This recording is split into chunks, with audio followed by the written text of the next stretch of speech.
남편이 간 후 오히려 처음으로 나를 알게 됐습니다. 챕터 1 그 사람이 없어진 집. 남편이 세상을 떠난 건 10월이었습니다.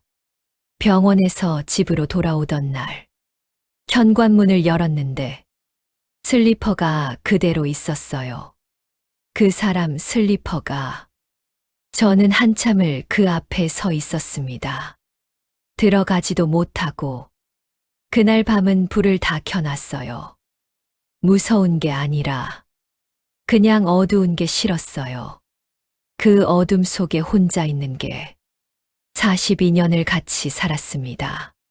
25에 만나서 67이 될 때까지. 그러니까 제 인생의 거의 전부가 그 사람이랑 같이였던 거예요. 근데 그게 없어진 거잖아요. 갑자기 밥을 먹어야 하는데 뭘 먹어야 할지 모르겠고, 자려고 누우면 천장만 보이고, 아침에 눈을 뜨면 아, 맞다. 없구나. 매일 아침 그걸 다시 깨달았어요. 사람들은 위로한다고 그러더라고요. 이제 편하게 사세요. 고생 많으셨어요. 본인도 쉬셔야죠. 근데 그 말이 하나도 안 들어왔어요. 편하게 사는 게 뭔지를 몰랐으니까. 나 혼자 편하게 사는 게 뭔지를 한 번도 생각해 본 적이 없었으니까. 챕터 2 나는 뭘 좋아했더라. 49제가 지나고 나서였어요. 딸이 며칠 와 있다가 돌아갔고, 아들은 멀리 살아서 자주 못 오고, 집에 진짜 저 혼자만 남았어요. 그날 오후에 텔레비전을 켰는데 아무것도 보고 싶지 않은 거예요. 남편은 뉴스를 좋아했거든요. 저녁 9시면 꼭 뉴스를 봐야 했어요. 저는 그 옆에 앉아서 같이 봤는데 사실 뉴스가 그렇게 재미있진 않았어요. 그냥 그 사람이 보니까 같이 봤던 거죠. 리모컨을 들고 채널을 돌리는데 문득 이런 생각이 드는 거예요. 나는 뭘 보고 싶었지? 나는 뭘 좋아했더라? 진짜로 생각이 안 나는 거예요. 결혼하고 나서 제 취향대로 뭔가를 고른 기억이, 밥도 텔레비전도 여행지도 다 그 사람 맞춰서 했던 것 같은 거예요. 이상하죠. 40년을 살았는데 내가 뭘 좋아하는지 모른다는 게. 근데 그게 사실이었어요.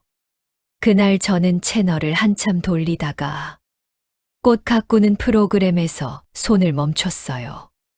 왜 멈췄는지 저도 몰라요. 그냥 화면이 예뻤어요. 그거 보면서 처음으로 밥을 혼자 먹었어요. 조용히. 챕터 3 처음 해본 것들. 한 달쯤 지나고 나서 동네 친구한테서 연락이 왔어요. 밥 먹으러 나오라고. 처음엔 싫었어요. 나가기도 싫고 사람 만나기도 싫고 뭔가 웃어야 할 것 같고 그게 힘들어서. 근데 친구가 그러더라고요. 밥만 먹고 오면 된다고. 아무 말 안 해도 된다고. 나갔어요. 둘이 국밥집에 앉았어. 거의 말도 안 하고 밥만 먹었어요. 근데 그게 괜찮았어요. 집에 혼자 있는 것보다는 사람 온기라는 게 있더라고요. 말 안 해도 옆에 누가 있으면 조금 달라지는 게. 그 다음 날 꽃집에 갔어요. 남편이 살아있을 때는 꽃을 사온 적이 없었어요. 괜히 사치스럽다고 할 것 같아서. 그 사람이 딱히 그런 말을 한 것도 아닌데 그냥 눈치가 보였어요. 작은 화분 하나를 샀어요. 제라늄이라고 하더라고요. 빨간 꽃이 달린 거. 집에 들고 와서 창가에 놓았는데 그게 그렇게 좋은 거예요. 별거 아닌데 꽃 하나 사온 건데 뭔가 처음으로 내가 이 집에서 내가 좋아서 한 일을 한 것 같은 느낌이 드는 거예요. 그 다음부터 조금씩 해봤어요. 처음으로 해보는 것들을. 혼자 카페에 앉아봤어요. 처음엔 민망하더라고요. 혼자 온 사람이 저밖에 없는 것 같아서. 근데 가만 보니 혼자 온 사람이 꽤 많더라고요. 그 사람들 다 자기 할 거 하고 앉아있고 아무도 저한테 관심 없는 거예요. 그게 이상하게 해방감이 느껴졌어요. 혼자 영화도 봤어요. 남편은 영화관을 안 좋아했거든요. 사람 많고 시끄럽다고. 저는 영화관 분위기가 좋았는데 결혼하고 나서 거의 못 갔어요. 혼자 들어가서 팝콘 사가지고 앉아 있는데 눈물이 나는 거예요. 영화가 슬픈 것도 아닌데 그냥 이걸 진작할 걸 그랬다는 건지 아니면 이걸 같이 왔으면 좋았을 텐데 싶은 건지 저도 잘 모르겠어요. 챕터 4 그 사람도 몰랐던 나. 어느 날 딸한테 전화가 왔어요. 엄마 요즘 어때요? 밥은 먹어요? 잘 먹는다고 했어요. 그랬더니 딸이 놀라는 거예요. 엄마가 잘 먹는다고 하니까 이상하다고. 원래 엄마는 아무거나 잘 드신다고. 그 말 듣고 생각해 봤어요. 맞아. 나 원래 입이 짧지 않았는데 언제부터 아무거나 먹게 됐지. 남편이 먹는 거에 좀 까다로웠거든요. 짜면 짜다, 싱거우면 싱겁다. 이건 또 왜 이렇게 했냐. 그러다 보니 저도 어느 순간부터 내가 뭘 먹고 싶다는 생각을 안 하게 된 거예요. 그냥 그 사람 입맛에 맞추다 보니 혼자 사니까 먹고 싶은 거 해 먹게 되더라고요. 저 사실 순두부찌개 좋아하거든요. 남편이 두부 안 좋아해서 거의 안 해 먹었는데 혼자 되고 나서 일주일에 2번은 해 먹었어요. 작은 거잖아요. 순두부찌개 하나인데. 근데 그게 기쁜 거예요. 진짜로. 나도 몰랐던 내가 있었던 거예요. 그 사람도 몰랐겠지만 나도 나를 몰랐던 거예요. 챕터 5 미안하다는 말. 한 번은 옷장을 정리하다가 그 사람 옷이 그대로 있는 걸 봤어요. 버려야 한다는 건 알았어요. 근데 손이 안 가는 거예요. 점퍼를 하나 꺼내서 한참 들고 있었어요. 냄새가 아직 있더라고요. 세탁을 안 한 채로 걸어놓은 게 있어서 그냥 다시 걸어놨어요. 아직은 때가 아닌 것 같아서. 사람들이 빨리 정리하라고 해요. 그래야 본인도 정리가 된다고. 근데 저는 그 말이 별로더라고요. 물건 정리한다고 마음이 정리되는 게 아니잖아요. 내가 준비됐을 때 하면 되는 거지. 남들 말대로 할 필요는 없잖아요. 그 점퍼는 아직도 옷장에 있어요. 그게 저한테는 괜찮아요. 그렇다고 남편이 밉거나 그런 건 아니에요. 그 사람도 나를 사랑했어요. 나름대로. 표현이 서툴렀을 뿐이지. 돌아가시기 2달 전에 병원 침대에서 그러더라고요.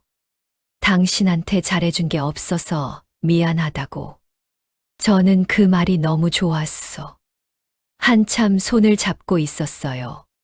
40년 동안 그런 말 거의 못 들었거든요. 근데 마지막에 그 말을 들으니까 그걸로 된 것 같기도 했어요.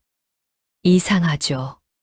사람이 이상한 게 그 한마디에 40년이 다 풀리는 것 같은 거예요.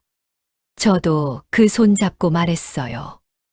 나도 미안하다고. 더 잘해줄 걸 그랬다고.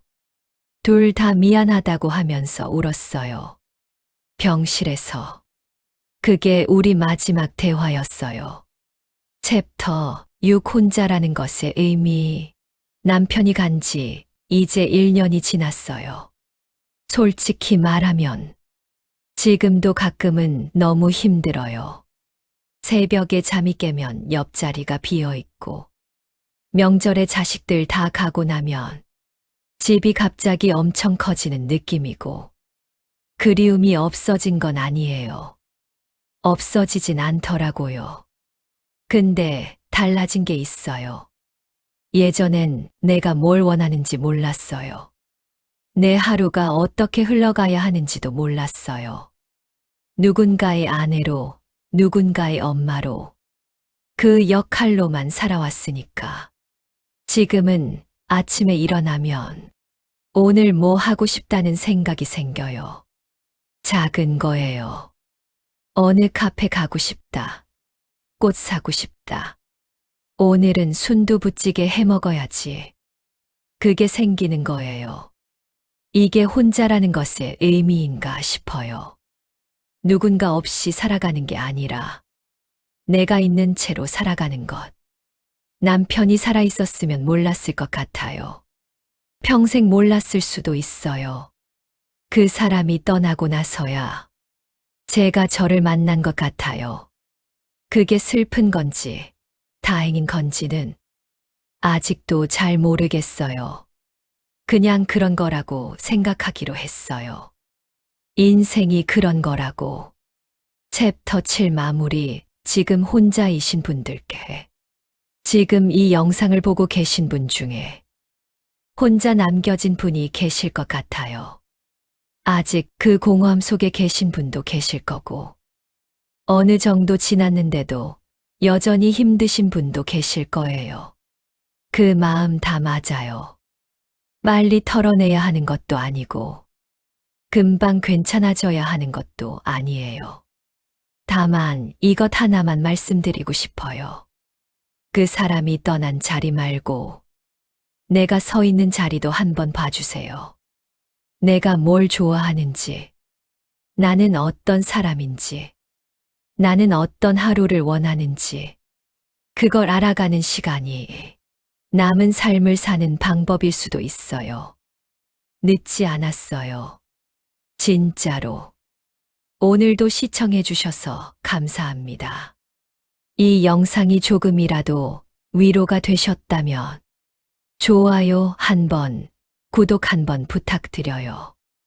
그게 저한테는 정말 큰 힘이 됩니다. 다음 영상에서 또 뵐게요.